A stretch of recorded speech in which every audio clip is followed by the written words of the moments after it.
Magandang araw o gabi sa inyo mga kaarakil. Sana ay muli ninyo akong samahan at sabay-sabay nating panoorin ang bidyong ito na kung saan ay nagtungo ako sa isang lugar na dapat ay gagawing subdivision. Subalit tila ba ito ay inabando na. Halina at samahan nyo ako at sabay-sabay natin tuklasin kung ano nga ba ang nangyari dito sa nasabing lugar.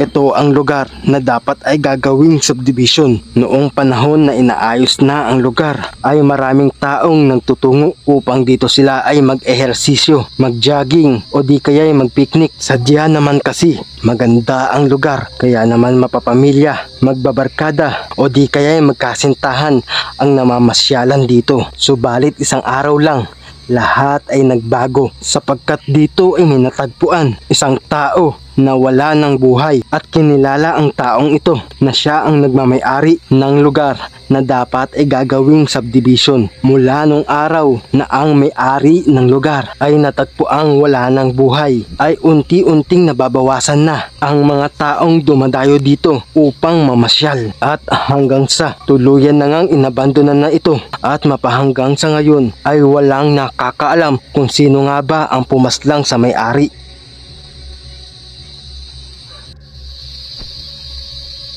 Kaya mga kaarakil, halina at libutin natin ang abandonadong lugar. At totoo kaya ang sabi-sabi na madalas daw magpakita ang kaluluwa ng may-ari sa mga dumadayo dito.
Makikita nyo dito mga kaarakil, talaga namang napabayaan na yung lugar. Pati yung daanan na ginagapangan na ng mga halaman, mga damo. Ang nakakatakot dito, baka mamaya bigla na lang may gumapang o sumulpot na ahas. Masyado nang masukal yung daanan.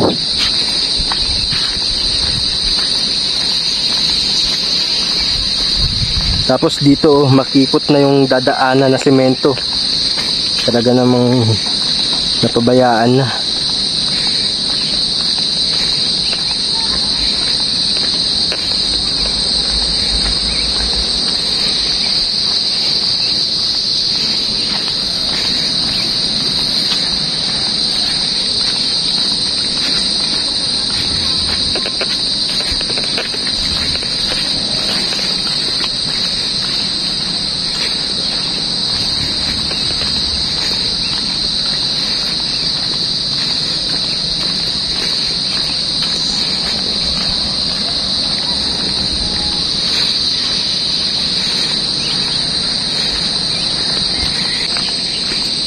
Dati pag nagpunta ka dito, maingay, maraming tao.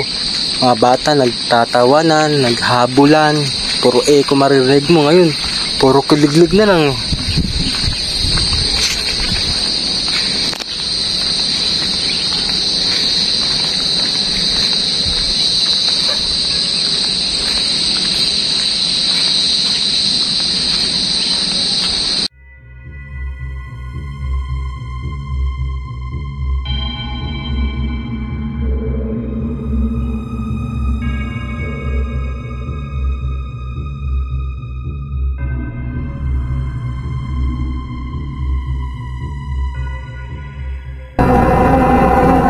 Kaya samahan nyo ako at sabay-sabay natin alamin ang mga kwentong katatakutan dito lang sa Stories. Thank you.